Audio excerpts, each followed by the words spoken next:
ভার্সিটির প্রথম দিনে সিনিয়র আপুদের হাতে র্যাগিংয়ের শিকার হতে হয়েছে সাব্বিরকে। মধ্যবিত্ত পরিবারের সন্তান হচ্ছে সাব্বির।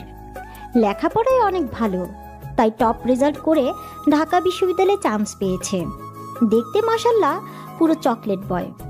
উজ্জ্বল ফর্সা গায়ের রং, যে কোনো মেয়ে প্রথম দেখাতে ক্রাশ খেয়ে যাবে। এবার গল্পে ফেরা যাক। এই ছেলে সিনিয়রদের কিভাবে সম্মান করতে হয় জানো না?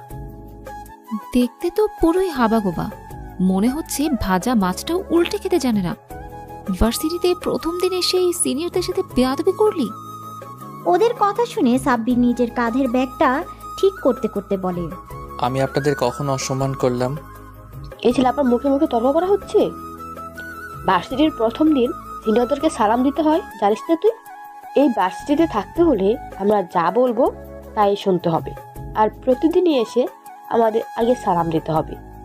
ভার্সিটিতে থাকতে হলে আপনাদের কথা শুনে চলতে হবে কেন?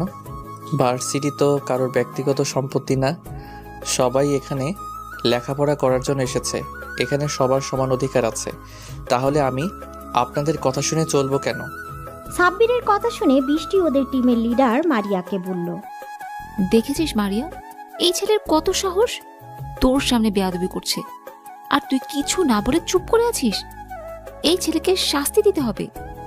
মারিয়া তার হিমিকা, অসম্ভব সুন্দর একটা মেয়ে, পুরো ভার্সিটির ক্রাশ গার্ল। উজ্জ্বল ফর্সা গায়ের রং, বড়লোক বাপের বড় মেয়ে, কিন্তু প্রচণ্ড পরিমাণে বদমেজাজি, তবে মনের দিক থেকে অনেক ভালো। মারিয়া এতক্ষণ বসে বসে বাদাম খাচ্ছিল। বৃষ্টির কথা শুনে হাত জেরে উঠে দাঁড়ায় আর বলে, এই ছেলে, তুই জানিস তুই কার সাথে কথা বলছিস? কার সাথে কথা বলছি সেটা তো জানি না, তবে এটুকু বুঝতে পারছি কোনো বড়লোক বাবার বিগড়ে যাওয়া মেয়ের সাথে কথা বলছি। সাব্বিরের কথায় মারিয়া বেশ রেগে যায়, আর রেগে গিয়ে বলে, তোর এত বড় সাহস, তুই আমাকে অপমান করিস? তুই জানিস আমার বাবা এই ভার্সিটির প্রিন্সিপাল, আমি চাইলেই তোকে ভার্সিটি থেকে বের করে দিতে পারি। দেখেন আপু, আমি নিজের যোগ্যতায় এই ভার্সিটিতে এসেছি, কোনো ক্ষমতার জোরে বা ঘুষ দিয়ে নয়। যোগ্যতা থাকলে যে কোনো ভার্সিটিতেই আমি চান্স পাবো। আপনি যেটা বলছেন ওটা আপনার ক্ষমতার অহংকার। এভাবে নিজের ক্ষমতাটাকে অপব্যবহার না করে সেটাকে কোনো ভালো কাজে লাগান। এমন অনেক স্টুডেন্ট আছে যারা জীবনে অনেক কিছু করতে চায়, শুধু সামর্থ্যের অভাবে করতে পারে না। আপনার যদি এতই ক্ষমতা থাকে তাহলে সেই সমস্ত স্টুডেন্টদেরকে ভার্সিটিতে অ্যাডমিশন করিয়ে দিন। আমাদের মতো কিছু মধ্যবিত্ত ছেলেদের ভবিষ্যৎ এমন করে রাগের বশে নিজেদের খেয়াল খুশির জন্য নষ্ট না করে ওই সমস্ত গরিব পরিবারের ছেলেগুলোকে সাহায্য করুন। সাব্বিরের কথায় মারিয়া মুগ্ধ হয়ে ওর দিকে তাকিয়ে রইল। ছেলেটার কথাগুলো শুনে মারিয়া রাগ কখন যে পানি হয়ে গেছে সেটা নিজেও টের পায়নি। মারিয়া সাব্বিরের কথার মাঝেই এতটাই হারিয়ে গেছে যে ও কোনো কথাই বলছে না। মারিয়া কিছু বলছে না দেখে পাশ থেকে মারিয়ার বান্ধবী ছায়া বলল, এই ছেলে, তোর এই সমস্ত জ্ঞান তোর কাছে এরা, তো সাহস তো কম না, তুই আমাদের মারিয়ার মুখে মুখে কথা বলিস? তোকে তো আমি। কথাটা বলে ছায়া সাব্বিরের দিকে তেড়ে যেতে গেলে মারিয়া ছায়াকে থামিয়ে দিয়ে বলে, আমি কি করব না করব সেটা অবশ্যই তোর কাছ থেকে জানতে হবে না? সরি আপু, আমি যদি কোনো ভুল বলে থাকি তাহলে আমাকে ক্ষমা করে দেবেন। সাব্বিরের কথা শুনে মারিয়ার বান্ধবীগুলো সব হাসতে থাকে। মারিয়া ওদেরকে থামিয়ে দিয়ে বলে, তোর ভুলের জন্য এখন একটাই শাস্তি, তোকে আমাদের এই 5 জনের সমস্ত অ্যাসাইনমেন্ট করে দিতে হবে। কিন্তু আপু, আমি কেন আপনাদের অ্যাসাইনমেন্ট করতে যাব? আমি আপনাদের অ্যাসাইনমেন্ট কিভাবে করব? এটা কিভাবে সম্ভব? এটা তো অন্যায়। আপনারা শুধু শুধু আমার উপরে অত্যাচার করছেন। তুই যদি আমাদের অ্যাসাইনমেন্ট না করে দিস তাহলে তোকে এই ভার্সিটি থেকে রাস্ট্রিকেট করিয়ে দিব। কিভাবে করবি সেটা তোর ব্যাপার, সম্ভব অসম্ভব এই প্রশ্নই আসে না, এটা তোর শাস্তি। আমরা কোনো অত্যাচার করিনি, তুই যে আমাদের সাথে এতক্ষণ বেয়াদবি করলি সেই ভুলের শাস্তি এটা। আর তোর সময়সীমা মাত্র 24 ঘন্টা। 24 ঘন্টার মধ্যে তোকে সমস্ত অ্যাসাইনমেন্ট কমপ্লিট করে ঠিক এই সময়ে কালকে আমাদের দিতে হবে। মারিয়ার কথাগুলো শেষ হলে ওর বান্ধবী বৃষ্টি অ্যাসাইনমেন্টের পেপারগুলো নিয়ে সাব্বিরের হাতে দেয়। তারপর ওরা চলে যায়। সাব্বির কি করবে বুঝে উঠতে পারছে না। মাত্র 24 ঘন্টার মধ্যে 5 জনের অ্যাসাইনমেন্ট ও কিভাবে কমপ্লিট করবে, তাও আবার ওর সিনিয়র ব্যাচের। যেগুলো কখনো না দেখেছে না করেছে। সাব্বির পেপারগুলো নিয়ে সোজা লাইব্রেরিতে চলে যায়। লাইব্রেরিতে গিয়ে ও মারিয়াদের ব্যাচের বইগুলো খুঁজে বের করে, তারপর ওগুলো নিয়ে বাসায় চলে আসে। কিরে মারিয়া, তুই শুধু শুধু বেচারাকে আমাদের অ্যাসাইনমেন্ট করতে দিলি কেন? এগুলো তো আমরা আগেই কমপ্লিট করে রেখেছি, তাহলে আবার নতুন করে আমাদের অ্যাসাইনমেন্ট করতে দিলি যে? ফার্স্ট ইয়ারের স্টুডেন্ট সিনিয়র ব্যাচেলর অ্যাসাইনমেন্ট করতে দিয়েছে 24 ঘন্টার মধ্যে, তাও আবার 5 জনের অ্যাসাইনমেন্ট, যেটা করা অসম্ভব। কিন্তু ও এটা করার আপ্রাণ চেষ্টা করবে, কারণ ওর মতো ফকিন্নির বাচ্চার কোনো যোগ্যতা নেই ভার্সিটিতে থাকার। ও যদি অ্যাসাইনমেন্টগুলো না করে আসে, ওকে ভার্সিটি থেকে চলে যেতে হবে। আর এইটাই হবে আমার সাথে লাগতে আসার শাস্তি। মারিয়ার সাথে যে লাগতে আসবে তাকে শাস্তি পেতে হবে। অন্যদিকে সাব্বির ভার্সিটি থেকে ফেরার পর থেকে অ্যাসাইনমেন্ট করতে উঠে পড়ে লেগে যায়। কি হলো আপু, সকালে ঘুম থেকে উঠতে লেট হলো বলে না খেয়ে ভার্সিটি চলে গেলে, আবার ভার্সিটিতে গিয়ে ক্লাস না করে চলে এলি। এসব কিছু না খেয়ে সে কখন থেকে কি সব করছিস? কি লিখছিস এগুলো তুই? একটু তো খেয়ে নে, দেখ দুপুর 12টা পার হয়ে গেছে, তুই এখনো কিছু খাসনি। এভাবে থাকলে তো তুই অসুস্থ হয়ে পড়বি। উফ আম্মু, বিরক্ত করো না তো, আমি অ্যাসাইনমেন্ট করছি, এগুলো খুব জরুরি। কাজটা শেষ করেই আমি খেতে আসছি, তুমি যাও। আচ্ছা ঠিক আছে, তাড়াতাড়ি আয়, আমি গেলাম। পরদিন ভার্সিটিতে মারিয়া ওর লেডি গ্যাং নিয়ে অপেক্ষা করছে। কি রে, ওই ছোট্ট বাচ্চাটা এখনো এলো না তো? বৃষ্টির কথায় বিরক্ত হয়ে ছায়া বলল, উফ গাধি, তোরা এই বিরক্তকর কথা বন্ধ করবি? হর্দ কথা বাচ্চা, এই বাচ্চাটা আবার কি? কেন, বাচ্চাটাকে বুঝতে পারছিস না? আরে কালকের ওই ছেলেটা যাকে আমরা অ্যাসাইনমেন্ট করতে দিয়েছি, কালকে ওর সাথে এত ঝগড়া করলি, কিন্তু নামটাই তো কেউ জিজ্ঞেস করলি না। ওর তো এখন অ্যাসাইনমেন্ট দেওয়ার কথা, কিন্তু এখনো তো এলো না। সেজন্যই বলছি বাচ্চাটা এখনো এলো না যে। হ্যাঁ, আসলেই তো বাচ্চা। ছায়ার কথাটা শেষ করার আগেই সাব্বির ওদের সামনে এসে অ্যাসাইনমেন্টগুলো এগিয়ে দিয়ে বলল, আসসালামু আলাইকুম আপুরা, এই নিন আপনাদের অ্যাসাইনমেন্ট। সাব্বিরের কথায় ওরা 5 জনে অবাক হয়ে যায়। আর ছায়া বলে, এই ছেলে 24 ঘন্টার মধ্যে সিনিয়র ব্যাচের অ্যাসাইনমেন্ট করা অসম্ভব, তাহলে তুমি কিভাবে করলা? নিশ্চয়ই ভুলভাল লিখে নিয়ে এসেছো। পাশ থেকে বৃষ্টি বলল, এই কেউ অ্যাসাইনমেন্টগুলো নিয়ে দেখতো সব ঠিক আছে কিনা। ছায়া সাব্বিরের হাত থেকে অ্যাসাইনমেন্টগুলো নিয়ে দেখতে লাগলো। কিছুক্ষণ বেশ ভালোভাবে দেখে বুঝতে পারলো সব একদম ঠিক আছে। তখন ছায়া অবাক হয়ে মারিয়াকে বলল, মারিয়া, এ তো দেখছি সব একদম ঠিক করেছি। এই ছেলে, তোমার নাম কি? জি, আজমাইন হোসেন সাব্বির। মারিয়া এতক্ষণ চুপ ছিল, কিন্তু সাব্বিরের নাম শুনে অবাক হয়ে যায়। তারপর ওকে প্রশ্ন করে, আজমাইন হোসেন সাব্বির মানে? হ্যাঁ আপু, এইটাই আমার বাবা মায়ের দেওয়া নাম। আচ্ছা, তোকে কি সবাই টিউশনি সাব্বির ডাকতো? না মানে তুই কি আগে অনেকগুলো টিউশনি করাতি? হ্যাঁ, আমি টিউশনি পড়াতাম, কিন্তু আপনি কিভাবে জানলেন? সাব্বিরের কথা শুনে মারিয়া একটা তাচ্ছিলের হাসি দিয়ে বলে, আমি নীলার বড় আপু। মারিয়া কথাটা বলেই সেখান থেকে চলে যায়। আর সাব্বির মারিয়ার চলে যাওয়ার দিকে অবাক চোখে তাকিয়ে রইল। ও বিশ্বাসই করতে পারছে না যে মারিয়া নীলার বড় আপু। আজ এতগুলো দিন পর এক্স গার্লফ্রেন্ডের নাম শুনে সাব্বির কি বলবে, ওর কি রিয়াকশন করা দরকার সেটাও জানা না। মারিয়া চলে যাওয়ার দিকে ওর বান্ধবীগুলো ওকে ডাকতে ডাকতে চলে যায়। সাব্বির কিছুক্ষণ সেখানে দাঁড়িয়ে থেকে ওদের চলে যাওয়ার দিকে তাকিয়ে থেকে নিজের ক্লাসে চলে যায়। সাব্বিরের ক্লাসে মনোযোগ দিতে পারছে না, বারবার কিছুক্ষণ আগের ঘটনা মাথায় ঘুরপাক খাচ্ছে। মারিয়া নীলার বড় আপু, কিছু একটা ভেবে দীর্ঘশ্বাস ফেলে সাব্বির সেদিনকার মতো কোনো মতে ক্লাস করে সাব্বির বাসায় চলে যায়। দেখতে দেখতে বেশ অনেক কয়েকটা দিন কেটে যায়। এই কয়েকদিন সাব্বির আর মারিয়াদের সামনে যায়নি।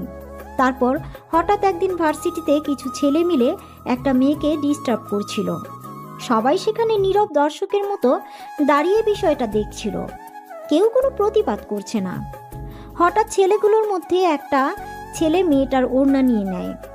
দূর থেকে বিষয়টা সাব্বির লক্ষ্য করতেই রাগে ওর মাথাটা ফেটে যায়। সাব্বির ঝড়ের গতিতে ছেলেগুলোর সামনে গিয়ে ওড়না হাতে থাকা ছেলেটার বুকে একটা লাথি মেরে হাত থেকে ওড়নাটা নিয়ে মেয়েটাকে গড়িয়ে দেয়।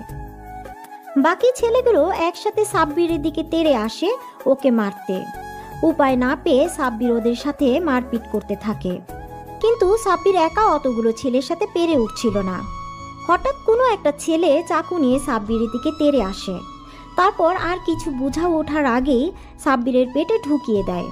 এমন একটা দৃশ্য দেখে চারপাশটা স্তব্ধ হয়ে যায়। ভার্সিটিতে গন্ডগোল দেখে অনেক আগেই প্রিন্সিপাল পুলিশকে ফোন দিয়েছিল। সাব্বিরকে চাকু মারার পর পুলিশের গাড়ি ভার্সিটির মধ্যে ঢুকে পড়ে। তারপর ভিড় ঠেলে ছেলেগুলো পালিয়ে যাওয়ার আগেই ওদের ধরে ফেলে। সাব্বির পেটে হাত দিয়ে মাটিতে লুটিয়ে পড়ে। ক্ষত স্থান অঝরে রক্ত পড়ছে। সাব্বির পড়ে যেতে কোথা থেকে যেন মারিয়া ছুটে আসে। সাব্বির বলে চিৎকার দিয়ে দৌড়ে ওর কাছে চলে আসে। ততক্ষণে সাব্বির তীব্র যন্ত্রণায় কাতরাচ্ছে। মারিয়া গিয়ে ওর মাথাটা নিজের কোলের উপরে নিয়ে কান্না করে দেয় আর বলে, সাব্বির, এই সাব্বির, কিচ্ছু হবে না তোমার। প্লিজ কেউ আমাকে একটু হেল্প করেন, ওকে হসপিটালে নিয়ে যেতে হবে। প্লিজ কেউ একটু অ্যাম্বুলেন্স ডাকো। কথাগুলো বলতে বলতে ভার্সিটিতে অ্যাম্বুলেন্স ঢুকে পড়ে। সাথে সাথে কতগুলো ওয়াচ বয় এসে সাব্বিরকে অ্যাম্বুলেন্সে উঠিয়ে দেয়। তারপর হসপিটালে নিয়ে যায়। ওরা আধ ঘন্টার মধ্যেই হসপিটালে চলে আসে। তারপর ভিতরে আসতেই সাব্বিরকে স্ট্রেচারে করে অপারেশন থিয়েটারের দিকে নিয়ে যাচ্ছিল। তখনই মারিয়া সাব্বিরের হাত ধরে কান্না করে বলে, তোমার কিছু হবে না সাব্বির, প্লিজ চোখ খোলো প্লিজ। সাব্বিরকে অপারেশন থিয়েটারে নিয়ে যায়। মারিয়া ঢুকতে গেলেই নার্স আটকে দেয় আর বলে, ম্যাম, আপনি কেবিনে ঢুকতে পারবেন না। অপারেশন থিয়েটারে কেউ অ্যালাউ নয়। আপনি আমার সাথে আসুন, কিছু ডকুমেন্টে আপনার সাইন লাগবে। নার্সের কথাতে মারিয়া নির্দ্বিধায় রিসিপশনে চলে যায় আর কিছু পেপার নিয়ে মারিয়ার সামনে দেয় আর বলে, ম্যাম, এখানে একটা সাইন করে দিন। আপনার সাইন ছাড়া আমরা ট্রিটমেন্ট শুরু করতে পারবো না। কিন্তু এগুলো কিসের পেপার? দেখুন ম্যাম, আপনার হাজব্যান্ডের অবস্থা ভালো নয়, তাই এই এগ্রিমেন্ট পেপারে আপনাকে সাইন করতে হবে। ট্রিটমেন্ট চলাকালীন সময় আপনার হাজব্যান্ডের কিছু হয়ে গেলে হসপিটাল কর্তৃপক্ষ দায়ী থাকবে না। ম্যাম, তাড়াতাড়ি সাইনটা করুন, ওনার অবস্থা খুবই খারাপ, লেট করা ঠিক হবে না। নার্সের মুখে হাজবেন্ড কথাটা শুনে মারিয়া অবাক হয়ে গেছে। তাও কিছু না ভেবেই পেপারে সাইন করে দিয়ে আবার দৌড়ে অপারেশন থিয়েটারের সামনে চলে যায়। মারিয়া হাউমাউ করে কান্না করছে। এর মাঝে মারিয়ার বান্ধবীরা চলে আসে। মারিয়াকে কান্না করতে দেখে ছায়া বলে, মারিয়া দোস্ত প্লিজ কান্না করিস না, দেখ সাব্বিরের কিচ্ছু হবে না। এবার সাব্বিরের আম্মু আব্বু কান্না করতে করতে হসপিটালে আসেন। ওদের সামনে এসে সাব্বিরের আম্মু কান্না করে মারিয়ার কাছে প্রশ্ন করে, সাব্বির, আমার সাব্বির, কি হয়েছে? সাব্বিরকে আম্মু, তুমি কান্নাকাটি করো না, আমাদের ছেলের কিচ্ছু হবে না। আমার ছেলে অতটা দুর্বল না যে সামান্য একটু আঘাতে হেরে যাবে।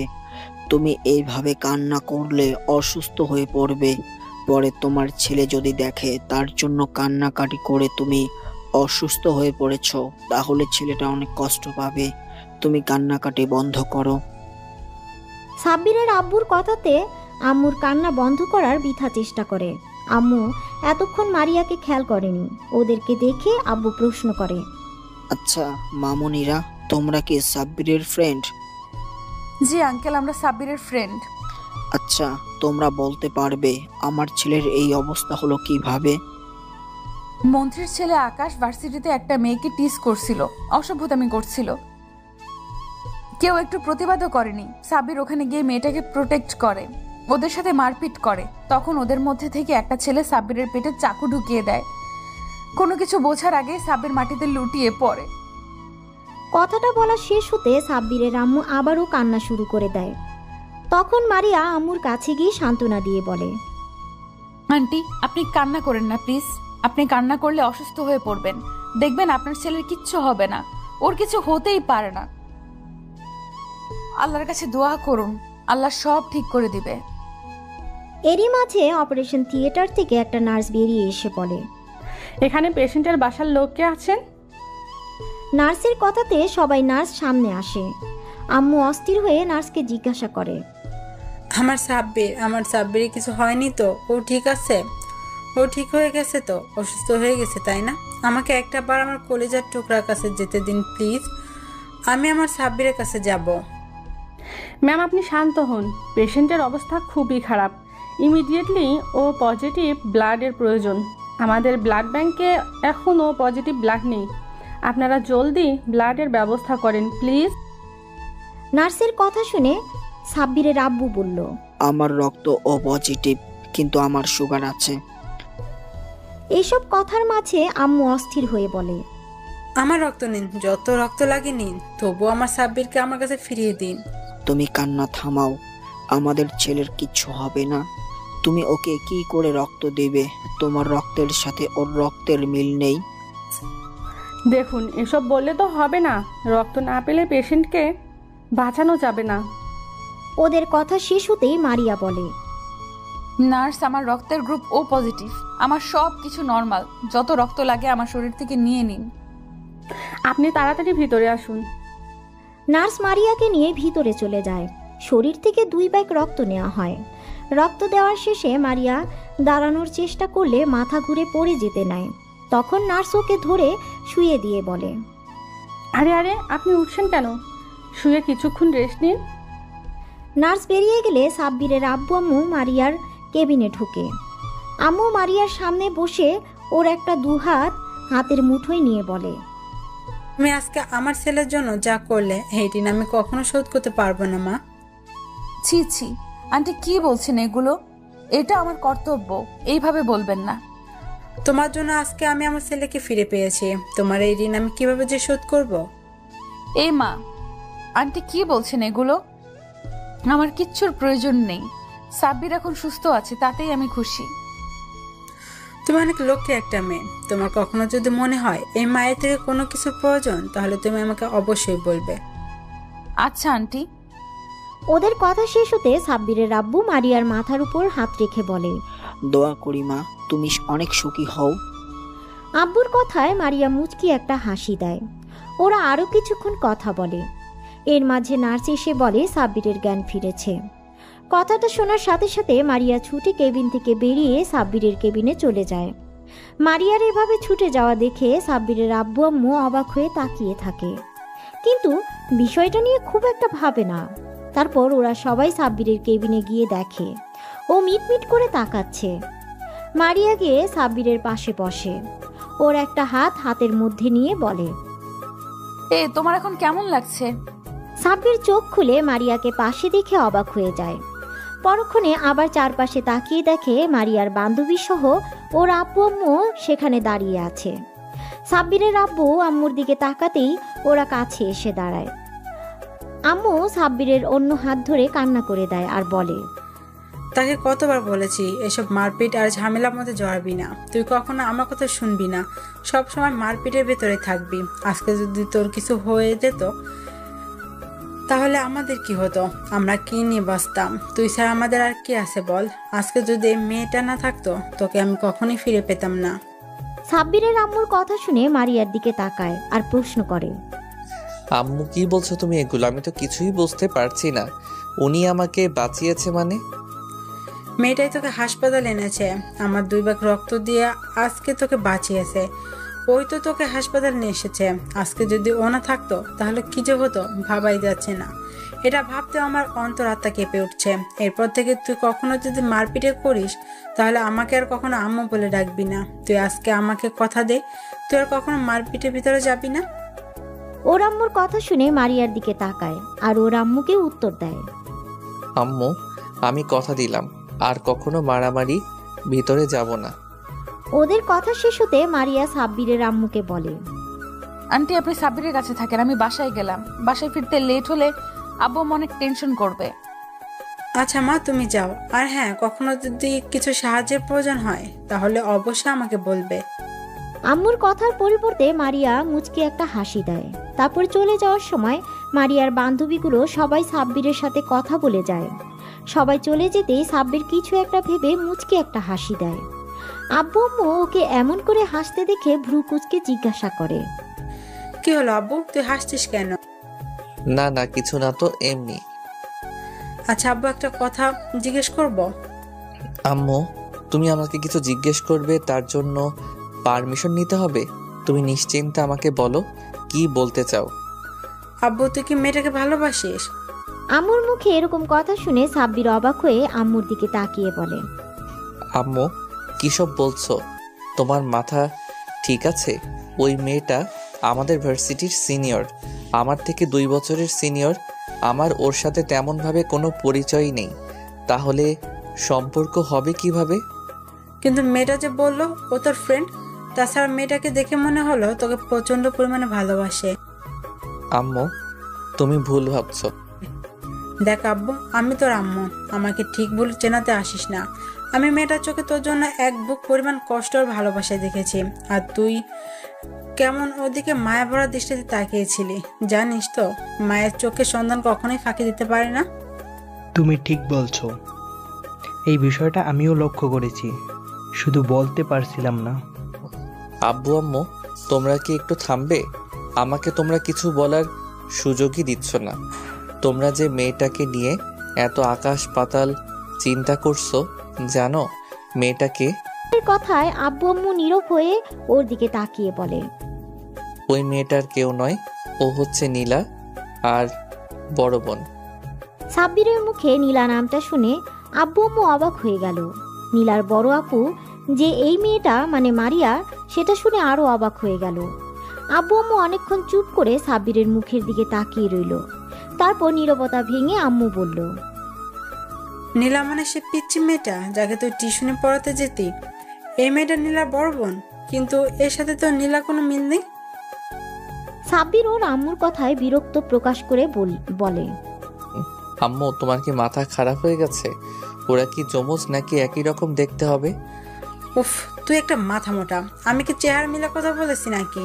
আমি বলতে চেয়েছি নীলা অহংকারী বদমেজাজি আর জেদি একটা মেয়ে, শুধু নিজের জেদটাকে ধরে রাখতে তোর সাথে মিথ্যা ভালোবাসা অভিনয় করে তোকে মৃত্যুর মুখে ঠেলে দিয়েছিল, আর সেই মেয়ের বড় বোনে আজকে তোকে মৃত্যুর পথ থেকে বাঁচিয়ে আনলো। সাব্বিরের আম্মুর কথা শুনে মুচকি একটা হাসি দেয়। পরক্ষণে আবার ওর আম্মুর মুখে এমন কিছু শুনে যা শোনার জন্য মোটেও প্রস্তুত ছিল না। তবে যাই বলো না কেন, সাব্বির আব্বু মেয়েটাকে কিন্তু আমাদের সাব্বিরের সাথে খুব সুন্দর মানাবে। যদিও সাব্বির থেকে 1 বছর সিনিয়র, তাতে কি, মেয়েটাকে আমার বেশ পছন্দ হয়েছে। অহংকার নীলার থেকে তো ভালোই। আচ্ছা ঠিক আছে, অনেক কথা বলা হয়েছে। ছেলেটা এত বড় একটা ঝড় গেল, এখন আর কথা না বলে ওকে রেস্ট নিতে দাও, আর তুমি বাইরে চলো। আব্বু আম্মু কেবিন থেকে বেরিয়ে যায়, আর সাব্বির সেই পুরনো দিনের ভাবনাতে ডুব দেয়। দেখতে দেখতে 2টা দিন কেটে যায়। এই 2টা দিন সাব্বিরকে হসপিটালে থাকতে হয়েছিল।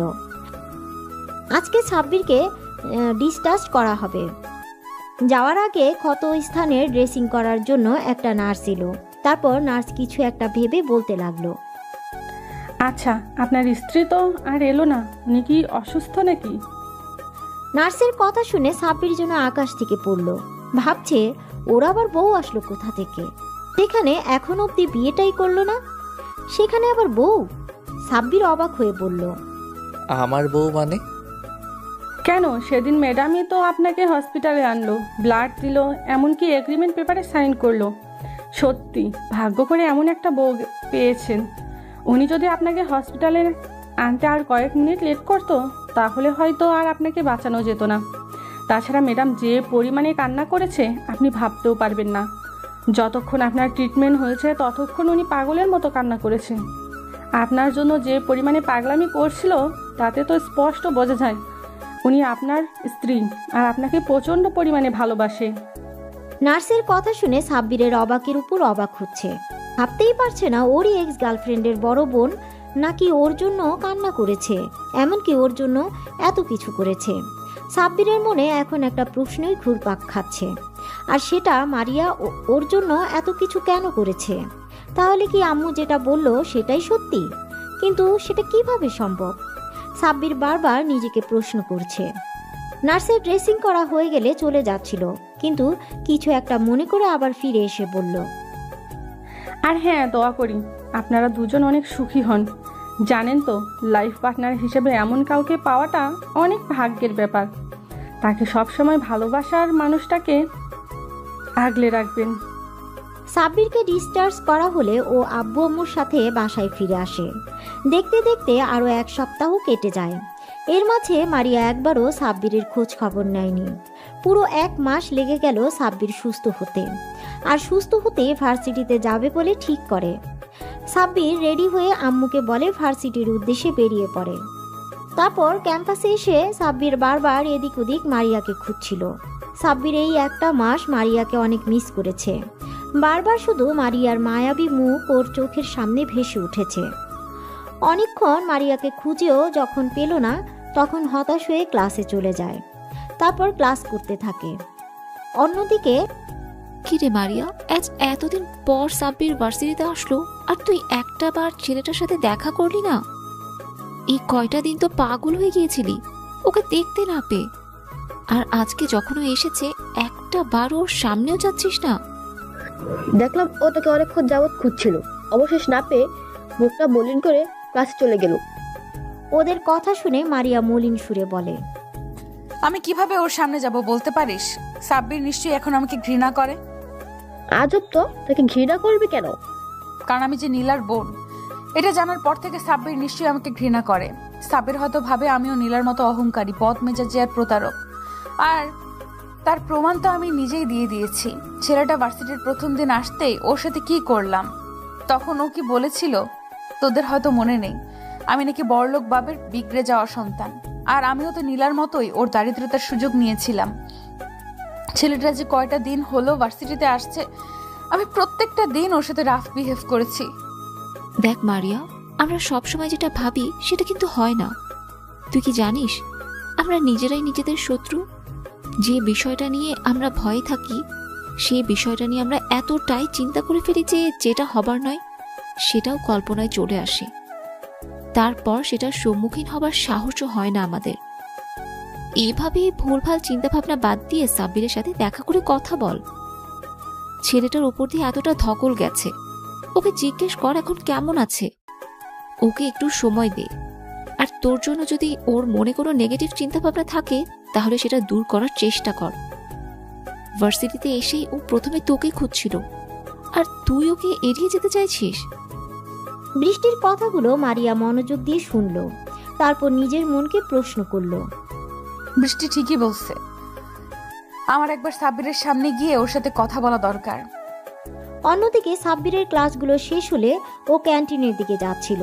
তখনই বৃষ্টি আর ছায়া এসে ওর সামনে দাঁড়ায় আর বলে, এই শোন মারিয়া, তোকে ভার্সিটির পেছন দিকে লেকের পাড়ে যেতে বলেছে। মারিয়া নামটা শুনে সাব্বিরের মুখে হাসির রেখা ফুটে ওঠে। তখন ও বলে, মারিয়া আপু আমাকে ডেকেছে, কিছু বলবে আমাকে? তোর সমস্যা কি বলতো? এত বেশি বুঝিস কেন সব বিষয়ে? তোকে না বললাম মারিয়া ডাকছে, তুই সেখানে না গিয়ে আমাদের প্রশ্ন করছিস। যে ডেকেছে তার থেকে শোন। সাব্বির আর এক মুহূর্ত সেখানে না থেকে ওখান থেকে ছুটে ভার্সিটির পেছনের দিকে লেকের পাড়ে চলে আসে। আসতেই খেয়াল করে মারিয়া একটা বেঞ্চে বসে আছে। মারিয়ার কোমর ছাড়িয়ে লম্বা চুলগুলো এলোমেলো বাতাস অবাধ্য বিচরণ করছিল। এতদিন পর মারিয়াকে দেখে সাব্বির একটা ঘোরের মধ্যে চলে যায়। ও গুটি গুটি পায়ে হেঁটে মারিয়ার পাশে গিয়ে বসে পড়ে। এতগুলো দিন পর সাব্বিরকে দেখে মারিয়ার ভেতরে অজানা শিহরণ খেলে গেল। মারিয়ার বুকের মাঝে নীল সমুদ্রের উথাল পাথাল ঢেউ বইতে শুরু করলো। মারিয়া লজ্জা মিশ্রিত এক চাহনিতে সাব্বিরের দিকে তাকায়। দেখে সাব্বির একটা ঘোর লাগা দৃষ্টিতে ওর দিকে তাকিয়ে আছে। সাব্বিরের নেশালো চাহনিতে মারিয়ার লজ্জাটা বেড়ে দ্বিগুণ হয়ে গেল। মারিয়া লজ্জা পেয়ে চোখ জোড়া নামিয়ে নিয়ে হালকা কাশি দেয়। কাশির আওয়াজে সাব্বিরের ঘোর কাটে আর আমতা আমতা করে বলে, মানে না, আসলে কেমন আছেন আপু? মারিয়া লজ্জা পেলেও সাব্বিরের মুখে আপু ডাকটা কেন জানি সহ্য করতে পারল না। মারিয়া রেগে আগুন হয়ে গেল আর বলল, ওই কুত্তা, বান্দর, বিলাই, হনুমান, হাতি, গন্ডার, মাথা মোটা, খাটাস, উল্লুক, ফাল্লুক, আমি তোর কোন জন্মের আপু? এমন ভাবে আপু বলছিস যেন আমি তোর মায়ের পেটের আপু। খবরদার, আর কখনো যদি আমাকে আপু বলে ডেকেছিস তাহলে তোর খবর করে ছেড়ে দিব, কুত্তা, বলে রাখলাম। মারিয়ার আগে ফুঁসতে লাগলো। সাব্বির আবুলের মতো মারিয়ার রাগী চেহারার দিকে তাকিয়ে ভাবতে লাগলো, আপু, আপনি তো আমার 2 বছরের সিনিয়র, তাহলে আপনাকে আপু ডাকবে না তো কি ডাকবো? কি বলে ডাকবি মানে? আমার একটা সুন্দর নাম আছে, তুই জানিস না? এখন থেকে আমার নাম ধরে ডাকবি। আর কি আপনি আপনি লাগিয়ে রেখেছিস? হ্যাঁ, কিন্তু আপনি তো আমার থেকে বড়, আপনার নাম ধরে ডাকলে সবাই বিষয়টা কিভাবে নিবে? আর আপনি বলে না ডাকলে সেটা তো বেয়াদবি হয়ে যাবে। আপনি না বলেছিলেন আপনাদেরকে সম্মান দিয়ে কথা বলতে, আমি তো এখন সেটাই করছি। তাহলে এত অভিযোগ কেন? একবার বলেছি শুনতে পাসনি? আমি বলেছি মানে তুই আমার নাম ধরেই আর তুমি করেই ডাকবি। মারিয়া বলেই কিছুক্ষণ চুপ করে থেকে তারপর নিজেকে বেশ স্বাভাবিক করে শান্ত গলায় বলল। এখন কেমন আছো তুমি? মারিয়ার মুখে তুমি ডাকটা শুনে সাব্বিরের ভেতরে মৃদু বাতাস বয়ে গেল। তারপরও বলল, আলহামদুলিল্লাহ ভালো আছি, আপনি কেমন আছেন? সাব্বিরের মুখে আবার আপনি ডাক শুনে মারিয়া রাগী চোখে তাকিয়ে সাব্বির আমতা আমতা করে বলল, আপনাকে তুমি ডাকতে সময় তো লাগবেই। আমি সবাইকে আপনি করে ডাকতে অভ্যস্ত, তাই তুমি ডাকটা সহজে আসে না। সাব্বিরের ভয়ার্ত চেহারা দেখে মারিয়া একটু মুচকি হাসে। তখনও জিজ্ঞাসা করে, আচ্ছা, তোমাকে একটা কথা বলবো, যদি কিছু মনে না করো। কি কথা বলো? আর মনে করার কি আছে? আমি তোমার কোনো কথাতেই কিছু মনে করব না, তুমি নির্দ্বিধায় বলো। তুমি তো নীলার আপু, অথচ নীলার স্বভাবের সাথে তোমার কোনো মিল নেই। দুজনে দুই মুদ্রার উল্টো পিঠ। তুমি এতটা আলাদা কেন? এই প্রশ্নটা আমার মনে বারবার ঘুরপাক খাচ্ছে। এর জন্য তুমি এতটা ভয় পাচ্ছিলে? তবে হ্যাঁ, তুমি কথাটা ঠিক বলেছ। আমি আর নীলা দুজনেই দুই রকম। নীলার সাথে আমার কোনো মিল নেই। নীলার অতিরিক্ত অহংকার করত। ওর এই অহংকার আর জেদের জন্যই হয়তো ওকে শাস্তি পেতে হয়েছে। শাস্তি পেয়েছে মানে? কি বলছো তুমি? আমি তো কিছুই বুঝতে পারছি না। নীলা তোমার সাথে যেটা করেছে ঠিক এইরকম ভাবে আরো অনেক ছেলের সাথে এইরকম করেছে। কিন্তু ওই যে কথায় আছে না, পাপের ঘড়া পূর্ণ হয়ে গেলে পাপের শাস্তি হবেই হবে। নীলার এমন কাজে অনেক ছেলেই ওর উপর ক্ষিপ্ত ছিল। তারপর ও যখন মন্ত্রীর ছেলে আকাশের একটা ফ্রেন্ডের সাথে ঠিক একইভাবে গেমের অভিনয় করে, তখন আকাশ অনেক ক্ষিপ্ত হয়ে যায়। এরপর একদিন নীলাকে জোর করে তাকে তুলে নিয়ে গিয়ে ধর্ষণ করে মেরে ফেলে। মারিয়ার এমন কথা শুনে সাব্বিরের পুরো পৃথিবী যেন থমকে গেছে। ও বিশ্বাসই করতে পারছে না নীলা আর নেই। আপনাদের সবার মনে হয়তো প্রশ্ন থাকতে পারে, সাব্বিরের সাথে কি এমন করেছিল নীলা? আসুন তবে আপনাদের সব ঘটনা খুলে বলি। সাব্বির মধ্যবিত্ত পরিবারের ছেলে। সাব্বিরের আব্বু হঠাৎ অসুস্থ হয়ে পড়ায় সেই মুহূর্তে সাব্বিরকে পরিবারের হাল ধরতে হয়েছিল। নীলা ছিল সাব্বিরের প্রথম ছাত্রী। সাব্বির প্রথম থেকেই নীলাকে অনেক স্নেহ করত, কিন্তু নীলার কাছে সেগুলো বিরক্ত লাগত। তারপরে নীলার আব্বু আম্মু সাব্বিরের প্রতি অতিরিক্ত কেয়ার আর ভালো মানসিকতা দেখে নীলা রাগে, হিংসায় আর জেদের জন্য সাব্বিরের সাথে ভালোবাসার নাটক করে। সাব্বির যখন ওর প্রেমের প্রস্তাবে রাজি হচ্ছিল না, তখন নীলা সুইসাইডের নাটক করছিল। ফলস্বরূপ সাব্বিরকে বাধ্য হয়ে রাজি হয়ে যেতে হয়েছিল। তারপরও সাব্বির ওদের সম্পর্কটা নিয়ে খুবই দ্বিধায় ছিল, কারণ নীলা খুবই ছোট ছোট ড্রেস পরতো আর নাইট ক্লাবে গিয়ে অন্য ছেলেদের সাথে পার্টি করতো, ড্রিঙ্কস করতো। এক কথায় নীলার এরকম চলাফেরা সাব্বিরের মোটেও পছন্দ ছিল না। কিন্তু সাব্বির মানা করলে নীলা ওকে অনেক কথা শুনিয়ে দিত। তারপর একদিন রাতে সাব্বির টিউশনি শেষ করে বাসায় ফেরার পথে দেখে একটা গাড়ির মধ্যে একটা মেয়ে আর একটা ছেলে অন্তরঙ্গ অবস্থায় আছে। সাব্বির দেখেও এড়িয়ে যাচ্ছিল। ঠিক সেই সময় গাড়ির ভেতর থেকে মেয়েটার খুবই বিশ্রী একটা আওয়াজ শুনতে পায়। সাব্বিরের কেন জানি ভয়েসটা খুবই চেনা চেনা লাগছিল। তখনও গাড়ির জানালার কাছে গিয়ে দেখে নীলা একটা ছেলেকে কিস করছে। এসব দেখে সাব্বিরের মাথায় যেন আকাশ ভেঙে পড়ল। সাব্বির বিশ্বাসই করতে পারছিল না যে নীলা এরকম করবে ওর সাথে। নীলা খুবই বাজেভাবে চলাফেরা করলেও এটুকু সাব্বিরের বিশ্বাস ছিল যে ও কখনো এমন কাজ করতে পারে না। কিন্তু সেদিন ওকে এরকম অবস্থায় দেখে সাব্বিরের বলার ভাষা হারিয়ে ফেলেছিল। তারপর সাব্বির গাড়ির দরজায় টোকা দিতেই নীলা ছেলেটাকে ছেড়ে দিয়ে গাড়ির জানালা নামিয়ে দেখে সাব্বির দাঁড়িয়ে আছে। নীলা ড্রিঙ্কস করে পুরো মাতাল হয়ে আছে, ওর কোনো হুঁশই নেই। ও কি করছে জানে না। সাব্বিরকে দেখে নীলা মাতাল অবস্থায় বলে, এই ফকিন্নির বাচ্চা, ছোট লোকের বাচ্চা, তুই এখানে কি করছিস? চলে যা এখান থেকে। আমি আমার বেবির সাথে রোম্যান্স করছি, দেখতে পাচ্ছিস না? ছোট লোকের বাচ্চা। নীলার মুখে এমন কথা শুনে আর চোখের সামনে এসব দৃশ্য দেখে সাব্বির আর নিজেকে কন্ট্রোল করতে পারে না। সাব্বিরের চোখ দিয়ে দু ফোঁটা পানি গড়িয়ে পড়ে। সাব্বিরের চোখের কোণে জমে থাকা পানিটা মুছে নিয়ে চলে যায় আর নীলা ওকে বকা দিতে থাকে। ওই ঘটনার পর বেশ কয়েকটা দিন কেটে যায়। সাব্বির আর নীলার সাথে দেখা করেনি আর ওকে টিউশনিও পড়াতে যায়নি। সাব্বির যোগাযোগ করছে না দেখে নীলার মধ্যে কোনো চিন্তা ভাবনা নেই। নীলার আম্মু প্রতিদিনই সাব্বিরের খোঁজ করে সাব্বির কেন টিউশনি করাতে আসছে না। নীলার আম্মু সাব্বিরকে ফোন দিয়ে টিউশনি পড়াতে অনেক রিকোয়েস্ট করে। আর সেই মুহূর্তে সাব্বিরের টাকার প্রয়োজন ছিল আব্বু ট্রিটমেন্টের জন্য। সাব্বির বাধ্য হয়ে নীলাদের বাসায় যায়। সাব্বির নীলার আম্মুর সাথে বেশ কিছুক্ষণ কুশল বিনিময় করে নীলাকে পড়ানোর জন্য ওর রুমে যায়। নীলার রুমে আসতে ও ভদ্র মেয়ের মতো পড়তে বসে। পড়া শেষ হতেই যখনই সাব্বির চলে আসতে যাবে তখনই নীলা পেছন থেকে সাব্বিরের হাত ধরে বলে, কি হলো, তুমি চলে যাচ্ছ কেন? আর তুমি এই কদিন আমার সাথে কথা বলনি কেন? আমার খোঁজও নেওনি কেন বেবি? নীলার মুখে এই সমস্ত কথা শুনে সাব্বির তাচ্ছিলের একটা হাসি দিয়ে বলে, আমি বামন হয়ে চাঁদ ধরতে পারি না, তাই এই সম্পর্কটা আমার পক্ষে রাখা সম্ভব না। তাছাড়া তোমার তো প্রেমিকের অভাব নেই। তোমার শরীরের খিদে মেটানোর জন্য অনেকেই আছে, সেটা আমি সেদিন নিজের চোখেই দেখেছি। সেদিন গাড়িতে থাকো আর কোনো কথা বলতে চাই না।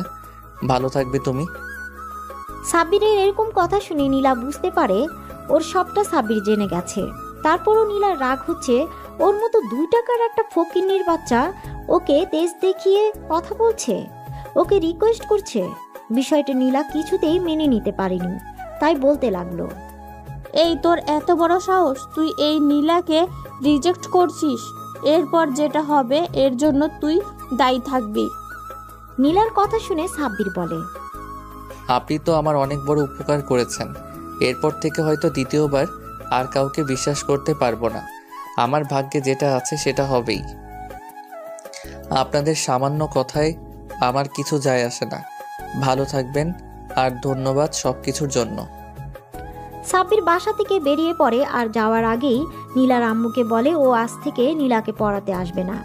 নীলার আম্মু বারবার ওকে জিজ্ঞাসা করলেও সাব্বির কিছু না বলেই চলে যায়। তারপর 2-3 দিন পর সাব্বির টিউশনি পড়িয়ে বাসায় আসছিল। ঠিক সেই মুহূর্তে একটা মেয়ে সাব্বিরের সামনে এসে বলে, ভাইয়া প্লিজ হেল্প করেন, প্লিজ ভাইয়া, আমার বান্ধবীকে কিছু ছেলে তুলে নিয়ে গেছে। মেয়েটির কথা শুনে সাব্বির বলে, ভয় পেও না আপু, আমি হেল্প করব তোমাকে। ওরা কোনো দিকে নিয়ে গেছে, আমাকে বলো। কথাগুলো বলে মেয়েটা সাব্বিরকে নিয়ে একটা পুরাতন গোডাউনের দিকে নিয়ে যায়। তারপর সেখানে যেতেই সাব্বির অবাক হয়ে যায়, কারণ গোডাউনের ভিতরে কেউ ছিল না। ভেতরে আসতেই মেয়েটা খুব বিশ্রীভাবে হাসতে থাকে। কি হলো আপু, তুমি এভাবে হাসছো কেন? এখানে তো কেউ নেই। আর তুমি না বললে তোমার বান্ধবীকে কারা এখানে নিয়ে আসছে? তাহলে তুমি আমাকে মিথ্যে বলে এখানে নিয়ে আসলে কেন? খেলা তো এবার শুরু হবে মেরি জান। কথাগুলো বলে মেয়েটা নিজের জামা কাপড় ছিঁড়তে থাকে আর চিৎকার করে মানুষজন ডাকতে থাকে। মেয়েটার এমন চিৎকার শুনে সাথে সাথেই কিছু লোকজন এসে সেখানে উপস্থিত হয়। তারপর মেয়েটার এই অবস্থা দেখে সবাই ভাবে সাব্বির হয়তো মেয়েটাকে ধর্ষণ করছিল, তাই ওকে এলোপাথারি মারতে শুরু করে। ওদের মাঝে একটা লোক পুলিশকে ফোন করে সাব্বিরকে পুলিশে দেয়। আর সবটাই নীলার প্ল্যান ছিল। আর ভাগ্যটা সেদিন সাব্বিরের সাথে ছিল। ওই থানার ওসি সাব্বিরের আব্বুর বন্ধু ছিল। উনি সাব্বিরকে খুব ভালোভাবেই চিনত। সাব্বির এরকম কোনো কাজ করতে পারে না, সেটা ওসি জানতো। তাই উনি সবটা খোঁজ খবর নিয়ে বুঝতে পারে সবটা একটা প্ল্যান ছিল। আর সেখানে এই ঘটনাটা সেই এরিয়ার সিসিটিভি ক্যামেরায় সব ধরা পড়ে যায়। তখন সাব্বিরকে ওসি ছেড়ে দেয়। সাব্বিরের আব্বু আম্মু এতটাই ভয় পেয়ে গিয়েছিল যে সেদিনই সাব্বিরকে নিয়ে এলাকা ছেড়ে চলে যায়। তারপর আর কি, বাকিটুকু তো আপনারা জেনে গেছেন। নীলা নিজের পাপে শাস্তি পেয়েছে। অন্যদিকে সাব্বির খুব কষ্ট করে আর পরিশ্রম করে অনেক ভালো রেজাল্ট করে এই ভার্সিটিতে চান্স পায়, তাই ওকে আবারও ঢাকাতে ফিরে আসতে হয়েছে। সাব্বির কখনো ভাবেনি যে এখানে এসে নীলার সম্পর্কে এরকম কথা শুনতে হবে। তো বর্তমানে ফেরা যাক। সাব্বির মারিয়ার মুখোমুখি বসে আছে। ও কি বলবে ভেবে পাচ্ছে না। হঠাৎ মারিয়া বলতে আরম্ভ করে, আর তুমি সেই সাব্বির যার সাথে আমার বোন এরকম করেছিল। এটা জানার পর থেকে এই লজ্জার জন্য আমি তোমার সামনে আসতে পারিনি। আমি আমার বোনের কাজের জন্য আমি তোমার কাছে ক্ষমা চাচ্ছি। নীলা যেটা করেছে তোমার সাথে সেটা হয়তো ক্ষমার অযোগ্য। এমনকি সেদিন হসপিটালেও এই জন্যই তোমার সামনে যেতে পারিনি। আরে না না, তোমাকে মাপ চাইতে হবে না। তোমার আর তোমার বোনের মধ্যে আকাশ পাতাল তফাৎ। তোমার বোনের থেকে আমি প্রথম থেকেই দূরে দূরে থাকতাম, কারণ ওকে আমার কখনোই পছন্দ ছিল না। শুধু ওর জেদের কাছে হার মেনে ওর সাথে রিলেশনে যেতে হয়েছিল। থাক, সেগুলো পুরনো অতীত। ওসব কথা আর না তোলাই ভালো। তবে তুমি কি আমাকে ক্ষমা করে দিয়েছো তো? ক্ষমা করার প্রশ্নই ওঠে না। তুমি তো কখনো ভুল করনি। যা করেছে নীলা করেছে, তার ভুলের জন্য তুমি কেন লজ্জিত হবে? এসব কথা আমি ভুলে গেছি। সেসব কথা মনে করে নিজেকে ছোট করো না। আমি কখনোই ওর জন্য তোমাকে অন্য চোখে দেখিনি। আমি মেয়েদেরকে অনেক সম্মান করি, তাই তোমাকে কখনো অসম্মান করব না, কথা দিলাম। সাব্বিরের কথা শুনে মারিয়া একটা স্বস্তির নিঃশ্বাস ফেলে সাব্বিরকে বলে, তাহলে আজ থেকে আমরা বেস্ট ফ্রেন্ড। সাব্বির একবার মারিয়ার দিকে তাকাচ্ছে, একবার মারিয়ার হাতের দিকে, তারপর মুচকে একটা হাসি দিয়ে মারিয়ার হাতের সাথে হাত মিলিয়ে বলে, ওকে বেস্ট ফ্রেন্ডস। মারিয়া কিছুক্ষণ চুপ থেকে বলে, আচ্ছা, আমি একটা প্রশ্ন করব তোমাকে। বলো, কি বলবে? আচ্ছা, আমি তো নীলাকে পড়াতে যেতাম, কোনোদিন তো তোমাকে দেখিনি। আরে পাগল, আমি তো পড়াশোনার জন্য দেশের বাইরেই গিয়েছিলাম। নীলার হঠাৎ চলে যাওয়ায় আব্বু আম্মু অনেক ভেঙে পড়েছিল, তাই আমাকে দেশে ফিরে আসতে হয়েছে। তারপর আব্বু আম্মু আর আমাকে যেতে দেয়নি। এইখানে থেকে পড়াশোনাটা কন্টিনিউ করছি। নীলা চলে যাওয়াতে আব্বু আম্মু আমাকে চোখে হারায়, তাই কোথাও একা ছাড়ে না। সবসময় আমাকে চোখে চোখে রাখে, সামনে নিয়ে রাখে। ও আচ্ছা, বুঝলাম। এভাবে দেখতে দেখতে বেশ কয়েকদিন কেটে গেছে। আর এই কয়েকটা দিনে মারিয়া আর সাব্বিরের মাঝে খুব ভালো বন্ধুত্বপূর্ণ সম্পর্ক তৈরি হয়েছে। মারিয়া ধীরে ধীরে সাব্বিরের প্রতি অনেক দুর্বল হয়ে পড়েছে। মারিয়া এখন সাব্বিরকে ছাড়া কিছুই কল্পনা করতে পারে না। তারপরও সাব্বিরকে নিজের মনের কথা বলতে পারে না। এভাবে হঠাৎ একদিন সাব্বিরের ক্যান্টিনের দিকে যাচ্ছিল। ঠিক সেই সময় কোথা থেকে একটা মেয়ে সাব্বিরের বলে চিৎকার করে ছুটে এসে ওকে জড়িয়ে ধরে। মেয়েটার এমন কর্মকাণ্ডে সাব্বির টাল সামলাতে না পেরে 2 কদম পিছিয়ে যায়। তারপর নিজেকে সামলে নিয়ে জড়িয়ে ধরা মেয়েটিকে দেখার চেষ্টা করে, কিন্তু মেয়েটার মুখ দেখতে পাচ্ছে না, কারণ মেয়েটা ওর বুকে মুখটা গুজে রেখেছিল। সাব্বির মেয়েটাকে জোরে করে সরিয়ে নিয়ে দেখে এটা আর কেউ না, ওর কাজিন তিন্নি। তিন্নিকে দেখে সাব্বির ভুরু কুচকে তাকায়। তিন্নি মুচকে একটা হাসি দিয়ে বলে, কেমন আছো সাব্বির ভাইয়া? কিরে, তুই এখানে কি করে এলি? তুই না দেশের বাইরে ছিলি, তাহলে দেশে ফিরলি কবে? ভাইয়া, আমি আজকে দেশে ফিরেছি, আর এসে তোমার সাথে দেখা করতে চলে এসেছি।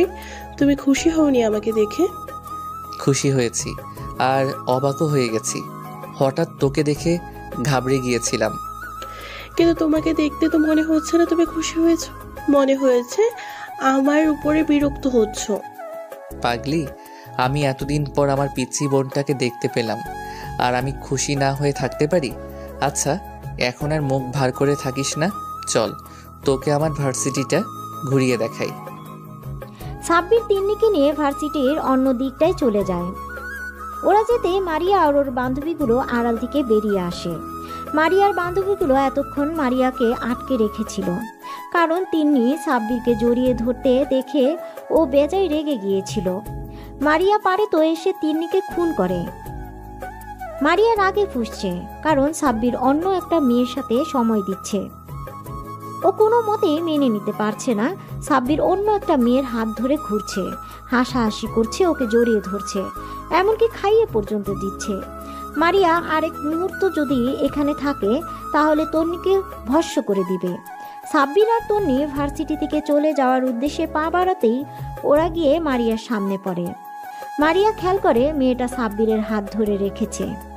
মারিয়ার আগুন চোখ সাব্বিরের দিকে তাকাতেই মারিয়াকে সাব্বির চোখের ইশারায় জিজ্ঞাসা করে কি হয়েছে, কিন্তু কিছু বলে না, মুখ ফিরিয়ে নেয়। কিছুক্ষণ চুপ থেকে সাব্বির বলে, পিচি বোন, এটা আমাদের ভার্সিটির সিনিয়র আপু, আর ও আমার বেস্ট ফ্রেন্ড। আর মারিয়া, এই হচ্ছে আমার কাজিন তিন্নি। মারিয়া অন্যদিকে মুখ ঘুরিয়ে রেখেছিল। সাব্বিরের কথায় ওদের দিকে তাকায়। মারিয়ার রাগের কারণ হচ্ছে তিন্নি মারিয়ার থেকেও সুন্দরী, আর প্রতিটা মেয়ের জাতিগত অভ্যাস নিজের থেকে সুন্দরী কাউকে দেখলেই বিনা কারণে রেগে যাওয়া, তার উপরে আবার সেটা যদি নিজের প্রিয় মানুষের সাথে ঘুরোঘুরি করে। মারিয়া নিজের রাগটা কন্ট্রোল করে মুখে বলে, ভালোই তো। আসসালামু আলাইকুম আপু, কেমন আছেন? ওয়ালাইকুম আসসালাম, আলহামদুলিল্লাহ আমি ভালো আছি। তুমি কেমন আছো? ভালো আছি। তিন্নিকে মারিয়ার একটু সহ্য হচ্ছে না। তারপরও এটা ভেবে নিজের মনকে সান্ত্বনা দিচ্ছে যে মেয়েটা ওর থেকে সিনিয়র আপু। তিন্নি সাব্বিরকে ছোটবেলা থেকেই অনেক ভালোবাসে, কিন্তু সাব্বিরের অতিরিক্ত রাগের কারণে কখনো ভয়ে ওকে বলতে পারেনি। তিন্নি নিজেও মারিয়াকে দেখে সহ্য করতে পারছে না। ও নিজেকে এটা ভেবে সান্ত্বনা দিচ্ছে যে মারিয়া সাব্বিরের সিনিয়র, তাই ওর সাথে কখনোই সাব্বিরের সম্পর্ক হয় না। মারিয়া রেগে সেখান থেকে ওর বান্ধবীদেরকে নিয়ে সেখান থেকে চলে যায়। সাব্বির মারিয়াকে কয়েকবার ডাকলো, তারপরও দাঁড়ালো না। সাব্বির তিন্নিকে নিয়ে বাসায় চলে আসে। তারপর ভিতরে আসতেই আম্মু বলে, কিরে তোরা চলে এসেছিস? মেয়েটাকে কতবার বললাম ভার্সিটিতে যেতে হবে না, তুই একটু পরেই চলে আসবি, তারপরও দেখা করতে চলে গেল। ও আমার সুইট কিউট আন্টি, আমি এতদিন পরে দেশে ফিরলাম আর এসে সাব্বির ভাইয়াকে দেখবো না, এটা কোনো কথা? আমি ভাইয়ার জন্য দেশে ফিরছি না। তিন্নির কথা শুনে সাব্বির অবাক হয়ে ওর দিকে তাকায়। তারপর ওর মাথায় একটা চাটি মেরে বলে, এই, তুই আমার জন্য দেশে ফিরেছিস মানে? সাব্বিরের হাতির চাটি খেয়ে তিন্নির হুঁশ ফিরে। বুঝতে পারে ও আবেগের বশে কি বলে ফেলেছে। তখন তিন্নি জিহ্বায় কামড় দিয়ে বলে, ওপস, না কিছু না। কথাটা বলেই তিন্নি ছুটে নিজের রুমে চলে যায়। তিন্নির চলে যাওয়া দেখে আম্মু মুচকি হাসি দিয়ে বলে, পাগলি মেয়ে একটা। তিন্নির কথাগুলো সাব্বিরের কেমন জানি লাগলো। তারপরও বিষয়টাকে খুব বেশি পাত্তা না দিয়ে নিজের রুমে চলে যায়। রুমে এসে বিছানায় ধপ করে শুয়ে পড়ে আর ভাবতে থাকে যে মারিয়া তখন ওভাবে রেগে চলে গেল কেন। আচ্ছা, এই মেয়ে সবসময় এমন করে কেন? আমি যদি কোনো মেয়ের সাথে কথা বলি তাও রেগে যায়, আগুন চোখে তাকিয়ে থাকবে, কখনো কোনো মেয়ের সাথে ফ্রেন্ডশিপ করতে দেয় না। এমন কেন করে মেয়েটা? আর আজকে কিনা শেষমেশ তিন্নিকে আমার সাথে দেখেও রেগে গেল। ও গড, আমি পাগল হয়ে যাব। কথাগুলো ভাবতে ভাবতে সাব্বির ঘুমিয়ে পড়ে। দেখতে দেখতে আরো কিছুদিন কেটে যায়। এই কয়েকদিনে মারিয়া সাব্বিরের সাথে ভালোভাবে কথা বলেনি, আর সাব্বিরও মারিয়াকে সময় দিতে পারেনি, কারণ তিন্নি সবসময় ওর সাথে থেকেছে। তিন্নির কারণে সাব্বির মারিয়াকে একটা কলও দিতে পারেনি। কয়েকটা দিন পর ঘটনা, সাব্বির সেদিন ক্লাস করছিল, তখন প্রিন্সিপাল স্যার এসে বলে, অ্যাটেনশন প্লিজ, সবার উদ্দেশ্যে বলা হচ্ছে আগামী পরশুদিন আমাদের ভার্সিটি থেকে দুটো ব্যাচকে ট্যুরে নিয়ে যাওয়া হবে। তোমাদের ব্যাচ আর তোমাদের সিনিয়র একটা ব্যাচকে সিলেক্ট করা হয়েছে। সময় হাতে কম, তাই ডিটেলস জানতে হলে অ্যাকাউন্টস থেকে জেনে নেবে। দুদিনের ট্যুর হবে আর তোমাদের সবাই ফ্যামিলি থেকে যে কোনো একজন মেম্বারকে সাথে করে নিয়ে যেতে হবে। যারা যেতে চাও তারা ফর্মালিটিসগুলো পূরণ করে নেবে।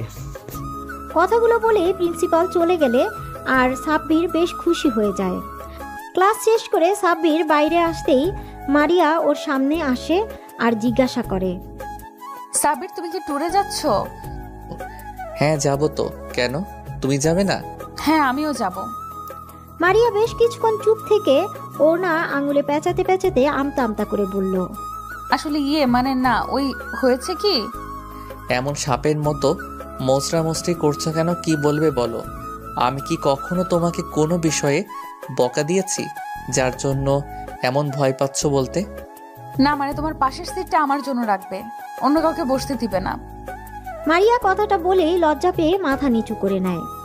এই সামান্য বিষয় নিয়ে তুমি এমন আমতা আমতা করছো, এতে এত সংকোচ করার কি আছে? তুমি আমার ফ্রেন্ড, তুমি আমার পাশে বসতেই পারো। সাব্বিরের কথা শুনে মারিয়া বেশ খুশি হয়ে যায় আর খুশির ঠেলায় হুট করে সাব্বিরকে জড়িয়ে ধরে গালে কিস করে দেয়।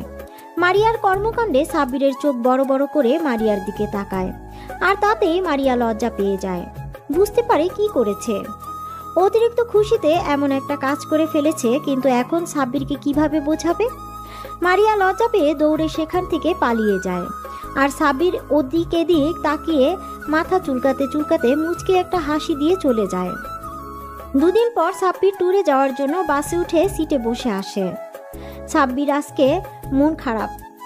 আচ্ছা, আপনারা হয়তো ভাবছেন কেন ওর মন খারাপ, সবই বুঝতে পারবেন। তো যাওয়ার সময় হয়ে আসলে মারিয়া এসে সাব্বিরের পাশে বসতে গেলে তখনই কোথা থেকে তিন্নি এসে মারিয়াকে সরিয়ে দিয়ে সাব্বিরের পাশে বসে পড়ে। এবার আপনারা বুঝতে পারলেন তো সাব্বিরের মন খারাপের কারণ। মারিয়ার অনেক কষ্ট হচ্ছে সাব্বিরের পাশে তিন্নিকে দেখে, তারপরও মারিয়ার কিছু বলে না। সাব্বিরের পিছনের সিটে বসে পড়ে।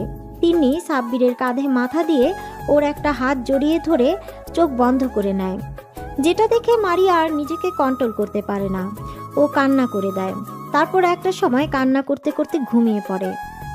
উফ তিন্নি, বাসের মধ্যে এগুলো কি করছিস? সবাই কি ভাববে? একটু দূরে সরে বস, এটা বাসা নয়, পাবলিক প্লেস। ভাইয়া, তুমি আমাকে বকা দিচ্ছ? আমি কি তোমাকে একটু জড়িয়ে ধরতে পারি না? আমার তো বাসে ভয় লাগে, ওই জন্য তো তোমার কাঁধে মাথা রেখেছি, আর তুমি আমাকে বকা দিচ্ছ। দেখ তিন্নি, তোর বাসে ভয় লাগে এজন্য আমি তোকে আমার সাথে আসতে বারণ করেছিলাম, কিন্তু তুই কি করলি? আম্মুকে দিয়ে শেষমেশ আমাকে রাজি করালি। তাহলে এখন এসব বলছিস কেন? আমাকে ছাড় আর দূরে সরে বস। কথাগুলো বলে সাব্বির তিন্নির থেকে নিজেকে ছাড়িয়ে নেয়। বেশ কয়েক ঘন্টা পর ওরা নির্দিষ্ট গন্তব্যস্থলে পৌঁছায় যায়। বাস থামতেই বা সবাই এক এক করে বাস থেকে নেমে যায়, কিন্তু সাব্বির খেয়াল করে মারিয়া নামছে না। সাব্বির আবারও বাসে উঠে গেলে তিন্নি ওর হাত ধরে আটকে দিতে বলে। কোথায় যাচ্ছ ভাইয়া? আমি তো এখানে। তিন্নি, হাতটা ছাড়, আমি মারিয়াকে খুঁজতে যাচ্ছি। ও এখনো বাসা থেকে নামেনি। আমার হাতটা ছাড়, আমি ওকে নিয়ে আসি। কেন? তোমার ওকে আনতে যেতে হবে কেন? ও কি একা একা আসতে পারে না নাকি? উনি কি আনন্দ? কোনো বাচ্চা আসতে পারবে না? ও বাসা থেকে নামলো কি নামলো না তাতে তোমার কি? সবসময় তোমাকে কেন যেতে হবে? তোমাকে আমি কোথাও যেতে দিব না। তিন্নির কথা শুনে সাব্বির বেশ রেগে যায় আর বলে, লিমিট ক্রস করিস না। তিন্নি, হাতটা ছাড়। মারিয়া আমার বেস্ট ফ্রেন্ড, ওর সম্বন্ধে তুমি এরকম করে আর একটা ওয়ার্ড বললে আমার থেকে খারাপ আর কেউ হবে না। তুই আমার বোন আর ও আমার বেস্ট ফ্রেন্ড, তাই তুই তোর লিমিটের মধ্যে থাক। সাব্বির তিন্নির হাত থেকে নিজের হাতটা ছাড়িয়ে নিয়ে বাসের ভিতরে যায়। গিয়ে দেখে মারিয়া জানালার ধারে মাথা ঠেকিয়ে ঘুমিয়ে পড়েছে। সাব্বির গিয়ে মারিয়ার পাশে বসে। খেয়াল করে ওকে ঘুমন্ত অবস্থায় একদম পরীর মতো লাগছে। মারিয়ার মায়াবী মুখটা সাব্বিরের কাছে এত সুন্দর লাগছে, মনে হচ্ছে এই মুখের দিকে তাকিয়ে থেকেও সারাটা জীবন পার করে দিতে পারবে। কতক্ষণ এভাবে তাকিয়েছিল সাব্বিরের জানা নেই। একটু পর মারিয়া চোখ মিটমিট করে তাকিয়ে দেখে সাব্বির এক ঘোর লাগা দৃষ্টিতে ওর দিকে তাকিয়ে আছে। মারিয়াকে এমন ড্যাব ড্যাব করে তাকিয়ে থাকতে দেখে মারিয়া বেশ খানিকটা লজ্জা পেয়ে যায়। ও তখনকার সব ঘটনা নিমিষেই ভুলে যায়। হালকা কাশি দিয়ে সাব্বিরের ধ্যান ভাঙানোর চেষ্টা করে, কিন্তু কোনো লাভ হয় না। সাব্বির যেন একটা অন্য জগতে চলে গেছে। শেষমেশে মারিয়া বাধ্য হয়ে সাব্বিরকে ধাক্কা দিয়ে ডাকতেই ও হকচকিয়ে যায়। মারিয়ার এরকম কর্মকাণ্ডে সাব্বির এদিক ওদিক তাকিয়ে বোঝার চেষ্টা করছে যে ও এতক্ষণ কি করছিল। যখন নিজের করা বোকামির কথা বুঝতে পারে তখন আমতা আমতা করে বলে, না মানে আসলে হয়েছে কি, আমি তোমাকে নিতে এসেছিলাম। সবাই বাস থেকে নেমে গেছে, কিন্তু তোমাকে কোথাও দেখতে পাচ্ছিলাম না। তাই ভাবলাম বসে আছো আর এসে দেখি তুমি ঘুমাচ্ছ, তাই তোমাকে জাগানোর ইচ্ছা হয়নি, সেজন্যই অপেক্ষা করছিলাম। আচ্ছা তাই বুঝি। তো আমার ঘুম যেন হাওয়া ভাঙে, সেই জন্য কি তুমি নিজেও ঘুমিয়ে গেছো? আমি কখন থেকে তোমাকে ডাকছি আর তুমি অন্য জগতে চলে গেছো? মারিয়ার কথা শুনে সাব্বির মাথা চুলকাতে চুলকাতে বলে, না ওই আর কি একটু একটু। সাব্বিরের কথাতে মারিয়া আবারও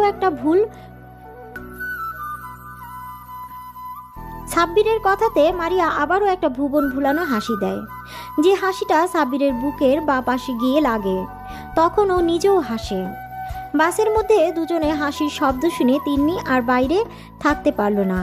ও বাসের ভিতরে উঠে এসে দেখে যে সাব্বির আর মারিয়া হাসছে। মারিয়া হাসতে হাসতে একেবারে সাব্বিরের গায়ের উপর ঢলে পড়ছিল। এমন কিছু দেখে তিন্নি রেগে হনহন করে সাব্বিরদের সামনে এসে বলে, কি হচ্ছে কি ভাইয়া? সবাই বাইরে তোমার জন্য অপেক্ষা করছে আর তোমরা এখানে কি করছো? তুমি এক্ষুনি আমার সাথে চলো। তিন্নি কাউকে কিছু বলার সুযোগ না দিয়ে সাব্বিরের একটা হাত ধরে টানতে টানতে নিয়ে যেতে লাগলো। তিন্নির এমন বিহেভিয়ারে মারিয়া তখনকার কথাগুলো মনে পড়ে আর সাথে সাথে ওর মন খারাপ হয়ে যায়। তিন্নি সাব্বিরকে নিয়ে চলে যায় আর মারিয়াও ওদের পেছন পেছন বাস থেকে নেমে পড়ে। মারিয়া ওর বান্ধবীদের সাথে আড্ডা দিতে লাগলো। সবার সাথে আড্ডা দিয়ে মারিয়ার মনটা ভালো হয়ে যায়। তারপর ওরা সবাই মিলে যে হোটেল বুক করেছিল সেখানে চলে যায়।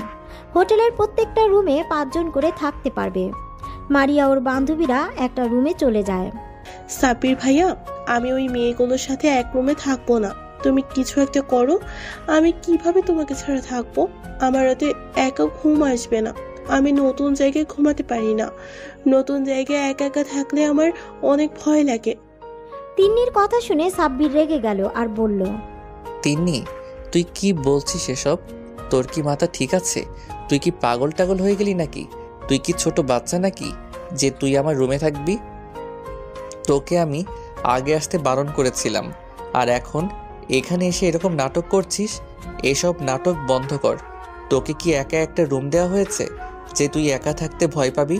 তোর সাথে ওই রুমে আরও 4টে মেয়ে থাকবে, আর আমার এই রুমে আরও 4টে ছেলে থাকবে।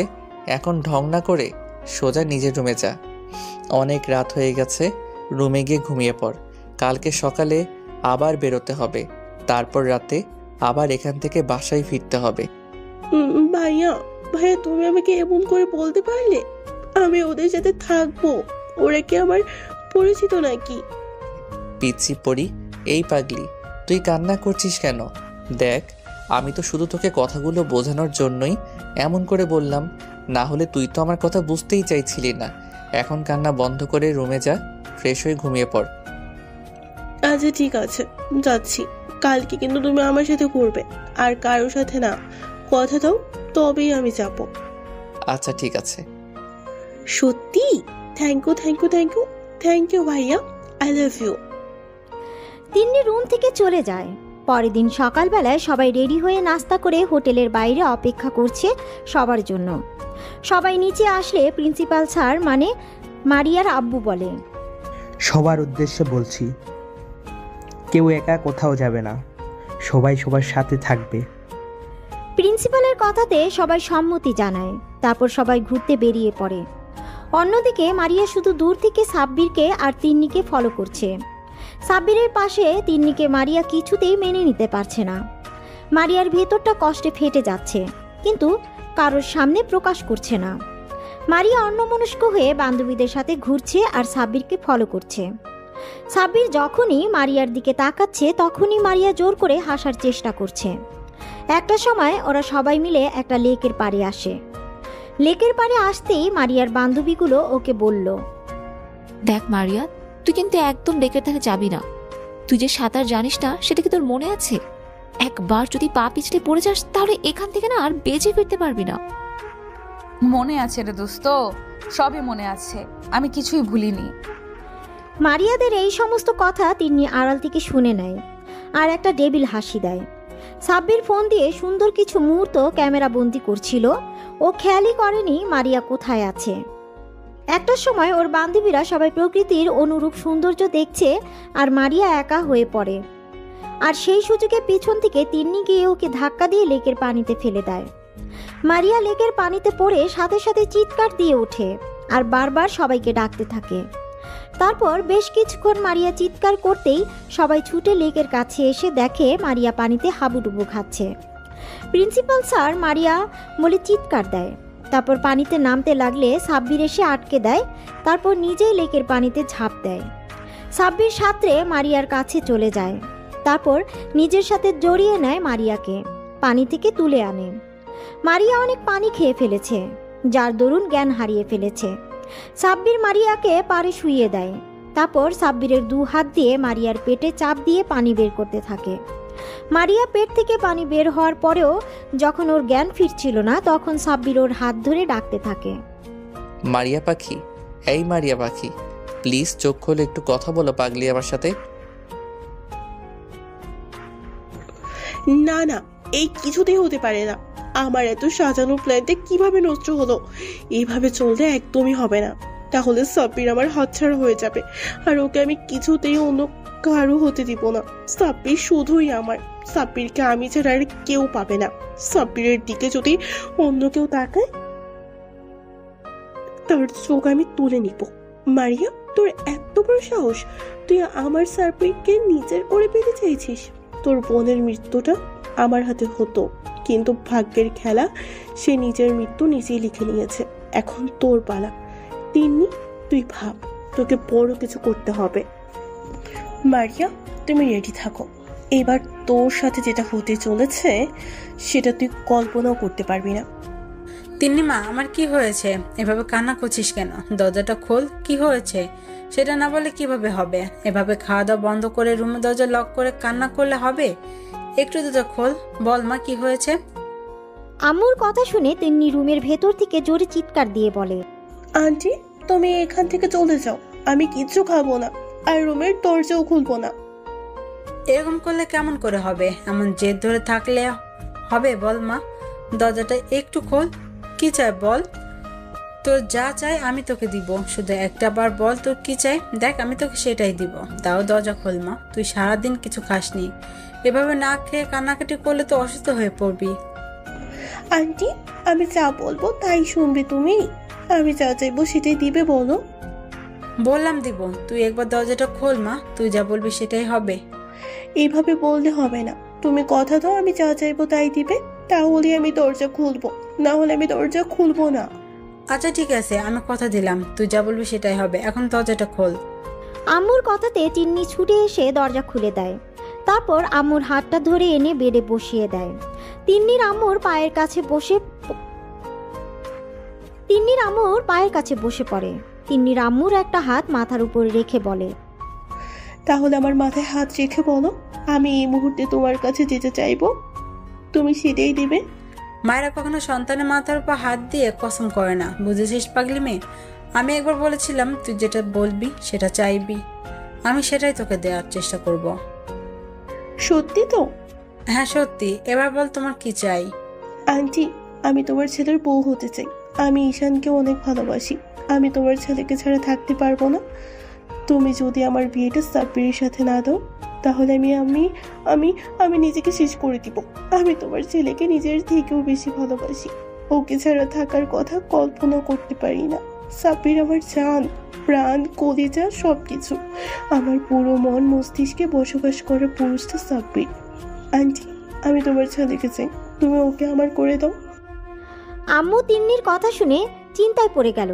উনি কি করবে সেটা ভেবে উঠতে পারছে না। আম্মু শুধু ভাবছে সাব্বির যদি অন্য কাউকে ভালোবাসে আর তিন্নিকে যদি বিয়ে করতে রাজি না হয়, তাহলে উনি তিন্নিকে দেওয়া কথা কিভাবে রাখবে।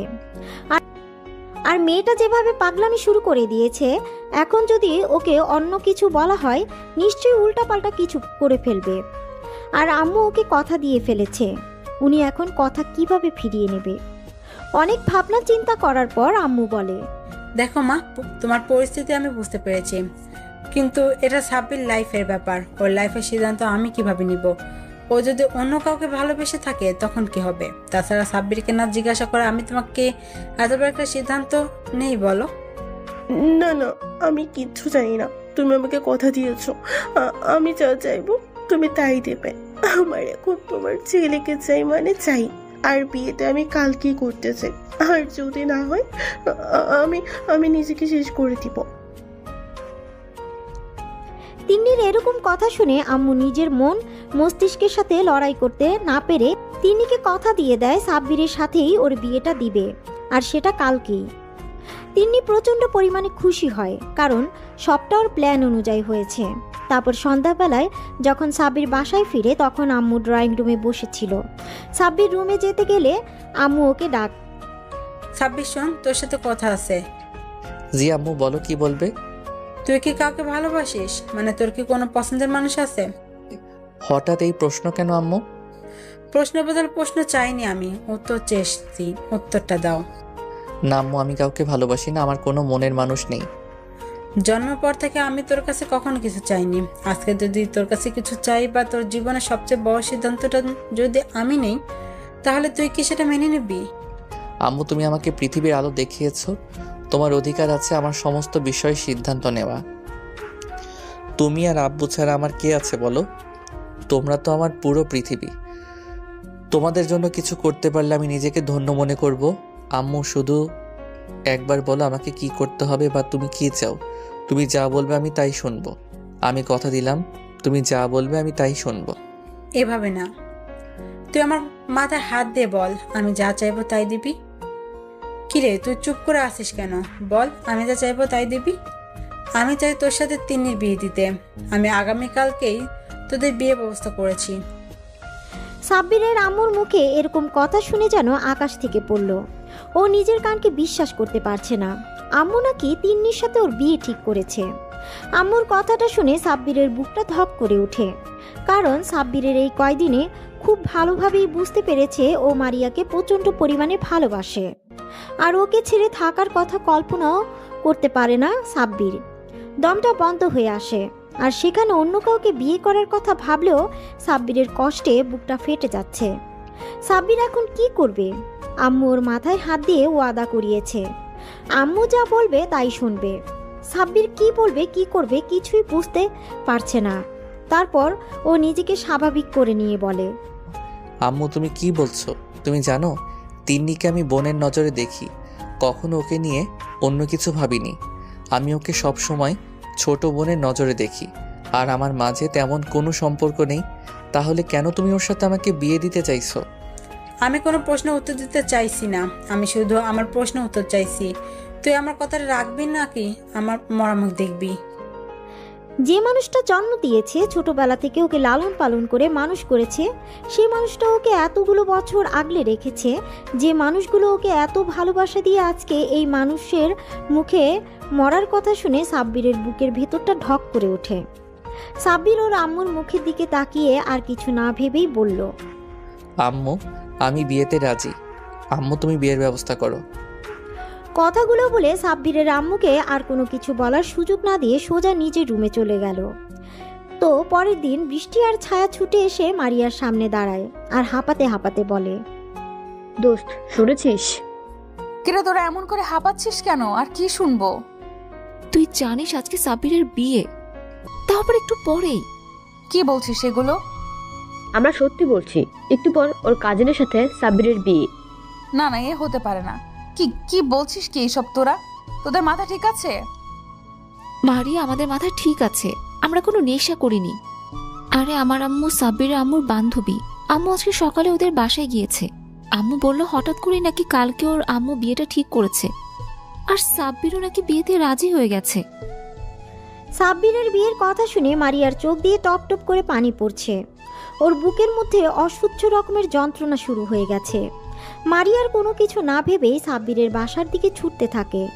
তারপর কিছুটা এসে একটা সিএনজি করে সাব্বিরদের বাসার সামনে চলে আসে। মারিয়া সিএনজি থেকে নেমে ভাড়া মিটিয়ে দিয়ে ছুটে বাসার গেটে দরজার সামনে গিয়ে এক নাগাড়ে কলিং বেল দিতে থাকে। একটা সময় আম্মু এসে দরজা খুলে দিতেই দেখে মারিয়া দাঁড়িয়ে আছে। মারিয়াকে দেখে আম্মু বলে, আরে মামনি, তুমি ভেতরে আসো। তুমি অনেক ভালো একটা দিনে আসছো। আজকে আমার ছেলের বিয়ে। আন্টি, সাব্বিরের রুম কোনটা? উপরে গিয়ে ডান দিকে রুমটা। আম্মুর কথাটা শেষ হতেই মারিয়া দৌড়ে উপরে চলে যায়, আর সাব্বিরের আম্মু মারিয়ার যাওয়ার দিকে তাকিয়ে বোঝার চেষ্টা করে কি হয়েছে। অন্যদিকে সাব্বির নিজের রুমের ব্যালকনিতে দাঁড়িয়ে চোখের জল ফেলছিল। এই মুহূর্তে রুমে কারো উপস্থিতি টের পেতে চোখের পানি মুছে নেয়। তারপর পিছন ফিরে দেখে মারিয়া কান্না ভেজা চোখে ওর দিকে তাকিয়ে আছে। মারিয়া ছুটে সাব্বিরের কাছে এসে ওর শার্টের কলার ধরে বলে, ওই, তোর সাহস কি করে হয় আমাকে ছেড়ে অন্য কাউকে বিয়ে করার? তুই জানিস না আমি তোকে ছাড়া বাঁচবো না, তোকে ভালোবাসি। তুই কি আমার চোখের ভাষা বুঝিস না? সাব্বির, আমি তোকে ছাড়া বাঁচতে পারবো না। তুই এই বিয়েটা কখনো করবি না। তুই শুধুই আমার, তুই অন্য কারো না। সাব্বির এতক্ষণ নিজের মনকে এটা বলে সান্ত্বনা দিচ্ছিল যে মারিয়া ওর সিনিয়র আপু, আর মারিয়া হচ্ছে অনেক ধনী পরিবারের মেয়ে। ও কখনো সাব্বিরকে ভালোবাসতে পারে না। সাব্বির মারিয়াকে পাগলের মতো ভালোবাসে, তারপর ও ভালোবাসে সেটা না বলায় রয়ে গেছে। অন্যদিকে মারিয়া সাব্বিরকে এতটা বেশি ভালোবাসে সেটা বলার আগেই সাব্বির ওর লাইফ থেকে হারিয়ে যাচ্ছে।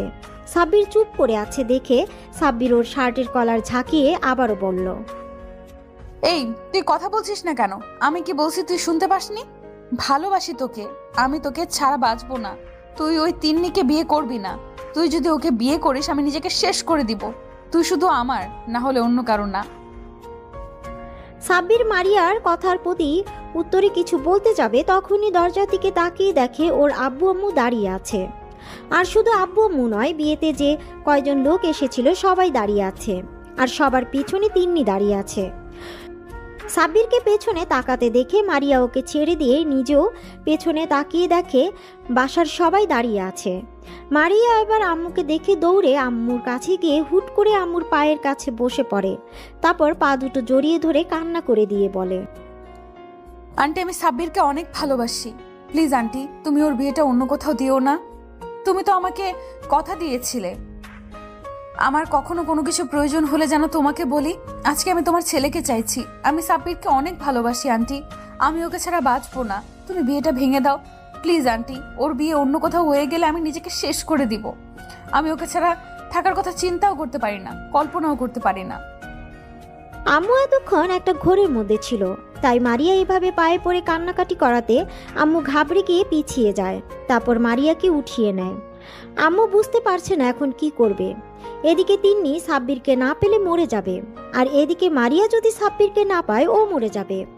আম্মু এমন একটা পরিস্থিতির মধ্যে পড়ে গেছে যেখানে উনি যেদিকে যাবে তার উল্টো দিকে সমস্যাটা বাড়বে।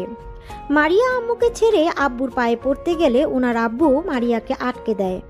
মারিয়া আবার সাব্বিরের কাছে যায়, তারপর ওর পায়ের কাছে বসে বলতে থাকে, সাব্বির তুমি শুধু আমার, তুমি অন্য কাউকে ভালোবাসতে পারো না। তুমি শুধু আমাকে ভালোবাসবে। তুমি এই বিয়ে কিছুতেই করতে পারো না। তুমি আমাকে ছাড়া অন্য কাউকে বিয়ে করবে না, বলে দাও। আমি তোমাকে ভালোবাসি, তোমাকে ছাড়া বাঁচবো না। আর তুমিও আমাকে ভালোবাসো, সেটা আমি জানি। দেখো মামনি, তুমি কান্না বন্ধ করো। আমি তোমাকে কথা দিয়েছিলাম, তুমি আমার সাথে কখনো কিছু চাইলে আমি তোমাকে দেওয়ার চেষ্টা করব। তিন্নি এতক্ষণ চুপ ছিল। হঠাৎ আম্মুর মুখে এরকম কথা শুনে ও চিৎকার দিয়ে বলে, এই মেয়ে, তোমার এত বড় সাহস! তুমি আমার সাব্বিরকে আমার থেকে কেড়ে নিতে চাইছো? তোকে তো আমি। কথাটা বলে তিন্নি মারিয়াকে আম্মুর কাছ থেকে ছাড়িয়ে নিয়ে যখনই থাপ্পড় মারতে যাবে তখনই কেউ একজন তিন্নির হাত ধরে ফেলে। তিন্নি হাতের দিকে তাকাতে অবাক হয়ে যায়, কারণ তিন্নির হাত আর কেউ নয়, সাব্বির ধরেছে। সাব্বির তিন্নির হাতটা এক ঝটকা দিয়ে সরিয়ে দেয়। তিন্নি টাল সামলাতে না পেরে 2 কদম পিছিয়ে যায়। আর ঠিক সেই মুহূর্তেই মারিয়ার বান্ধবীগুলো সব ওদের বাসায় আসে। ওদের সাথে একটা ছেলেও আসে। তখন ছায়া বলে, অনেক হয়েছে তিন্নি, তোমার নাটক তামাশা। এবার আমি তোমার আসল মুখোশ সবার সামনে খুলে দিব। ছায়ার সাথে থাকা ছেলেটিকে, নিশাত, তোমার কাছে যেটা আছে সেটা সবাইকে দেখাও। নিশাত ওর হাতে থাকা মোবাইলটি থেকে একটা ভিডিও অন করে সবার সামনে ধরে, যেখানে স্পষ্ট দেখা যাচ্ছে তিন্নি মারিয়াকে লেকের পানিতে ধাক্কা মেরে ফেলে দিয়েছে। এবার ছায়া বলে, সেদিন লেকের পানিতে মারিয়া পড়ে যায়নি, তিনি ওকে ইচ্ছে করে ফেলে দিয়েছিল যাতে ওর পথের কাঁটা সরে যায়। কারণ ও জানতো মারিয়া সাব্বিরকে পছন্দ করে, তাই তো সব প্ল্যান করে সাজিয়েছি। আসলে এই মেয়ে কখনো সাব্বিরকে ভালোই বাসেনি, এটা ওর একটা জেদ। ওর মতো মেয়ে কখনো কাউকে ভালোবাসতে পারে না। এই ভিডিও দেখে আর ছায়ার এই সমস্ত কথা শুনে সবাই অবাক চাহনিতে তাকিয়ে আছে। ওরা ভাবতেও পারছে না তিন্নি এরকম একটা মেয়ে। আম্মু এমন কিছু দেখে ধক করে বসে পড়েছে। তারপর আম্মুকে উঠিয়ে নেয়। তখন আম্মু উঠে এসে তিন্নির সামনে দাঁড়িয়ে ওর গালে ঠাস ঠাস করে 2 থাপ্পড় মেরে দিয়ে আর বলে, আমার প্রথম থেকেই তোকে খুব সন্দেহ লাগতো, তাই তো আমি তোর সাথে বিয়ে দিতে চাইনি আমার ছেলে। কিন্তু তুই যে এত বাজে একটা মেয়ে সেটা জানতাম না।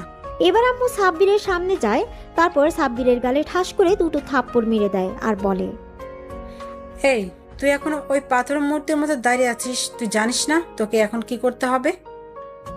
সাব্বির গালে হাত দিয়ে দাঁড়িয়ে আছে। ঠিক সেই মুহূর্তে আবারও বাসার সামনে পুলিশ গাড়ি এসে থামায়। তারপর কতগুলো পুলিশ বাসার ভিতরে ঢুকে তিন্নিকে অ্যারেস্ট করে নেয়। তিন্নি মারিয়াকে নয়, ওর বোন নীলাকে ধর্ষণের পেছনে দায়ী, আর সেটা সবাই পুলিশের থেকে জানতে পারলো। এবার আম্মু অবাক হয়ে বলে, তুই কখন পুলিশকে ফোন করলি? সাইড থেকে সাব্বুরের আব্বু বলে, এতক্ষণ তো তোমাদের নাটক তামাশা দেখছিলাম, আমি কিছুই বলিনি। তুমি আমার ছেলেকে তোমার মাথায় হাত দিয়ে কসম করালে, তাও আমি কিছু বলিনি। কিন্তু এখন তুমি আমার ছেলেকে মারলে কেন? পুলিশকে আমি ইনফর্ম করেছি আরো 1 ঘন্টা আগে, কারণ আমি আগে থেকে এই মেয়ের চরিত্র সম্পর্কে জানতাম। শুধু সম্পর্কের খাতিরে কিছু বলতাম না। কিন্তু যখন দেখলাম তুমি এই মেয়ের সাথে আমার ছেলের বিয়ে ঠিক করেছো, তখন আমি বিশ্বাস করতে পারছিলাম না। আমি বারবার ভাবছিলাম তুমি কিভাবে আমার ছেলের জীবনটা নষ্ট করে দিচ্ছ। তুমি একটাবারও আমাকে জানানোর প্রয়োজন মনে করোনি। তুমি এত সব সিদ্ধান্ত একাই নিয়েছো, তাও আমি কিছু বলিনি। কিন্তু এখন তুমি যে আমার ছেলের গায়ে হাত তুললে কেন, এসব আমি পরে দেখে নিব। তার আগে ইন্সপেক্টর ওকে নিয়ে যান। তখন সাব্বির পাথরের মূর্তির মতো চুপ থাকলেও ওর চোখে পানি গড়িয়ে পড়ছে। বুকের মাঝে চেপে রাখা কষ্টটা আর দমিয়ে রাখতে পারিনি। মারিয়া এতক্ষণ অবাকের পর অবাক হচ্ছিল, কিন্তু হঠাৎ সাব্বিরকে কান্না করতে দেখে মারিয়ার বুকের ভিতর ধক করে ওঠে। ও ছুটে সাব্বিরের সামনে গিয়ে দাঁড়ায়। সাথে সাথে সাব্বির ওকে 2 হাতে শক্ত করে বুকের সাথে জড়িয়ে ধরে কান্না করে দেয়। সাব্বির যেন ভুলেই গেছে যে রুমের মধ্যে সবাই আছে। তারপর একটা সময় মারিয়াকে ছাড়িয়ে নিয়ে ওর সারা মুখে পাগলের মতো চুমু খেতে থাকে আর বলতে থাকে, ভালোবাসি ভালোবাসি ভালোবাসি, অনেক ভালোবাসি তোমাকে। ওদের কাণ্ড দেখে আব্বু আম্মু আর মারিয়ার বান্ধবীরা সবাই একসাথে কাশি দেয়। আর বৃষ্টি বলে, আমরা কিন্তু সবাই এখানে আছি। যত ভালোবাসা আছে সব বিয়ের পর দেখিও, আমাদের সামনে দেখাতে হবে না। আমরা এখনো সিঙ্গেল, আমাদের কষ্ট তো একটু বোঝেন দুলা ভাই। কথাটা বলতেই সবাই একসাথে হেসে দেয়। তারপর সবাই ড্রয়িং রুমে এসে মারিয়ার আব্বু আম্মুর জন্য অপেক্ষা করে। কিছুক্ষণের মধ্যে মারিয়ার আব্বু আম্মু চলে আসে। মারিয়ার আব্বু আম্মুকে সবটা বলা হলে মেয়ের সুখের কথা ভেবে ওরা আর দ্বিমত করেনি। ওরা জানে সাব্বির যথেষ্ট ভালো একটা ছেলে, ওদের মেয়ের জন্য সুযোগ্য পাত্র। ওরা তো ওদের মেয়ের জন্য এমন একটা ছেলেই খুঁজছিল যে ওদের মেয়েকে প্রচণ্ড পরিমাণে ভালোবাসবে। সবার সম্মতি পেয়ে কাজীকে আসতে বলে। কাজী সাহেব, বিয়ের কাজ শুরু করেন, সাফল্যের জন্য করতে হবে। কাজী সাহেব বিয়ের কাজ শুরু করে। একটু পরে কাজী সাহেব মারিয়াকে কবুল বলতে বললে মারিয়া 3 বার কবুল বলে দেয়। তারপর কাজী সাহেব সাব্বিরকে কবুল বলতে বললে ও মারিয়ার দিকে তাকিয়ে 3 বার কবুল বলে দেয়। ওরা দুজন একটা পবিত্র বন্ধনে আবদ্ধ হয়ে যায়।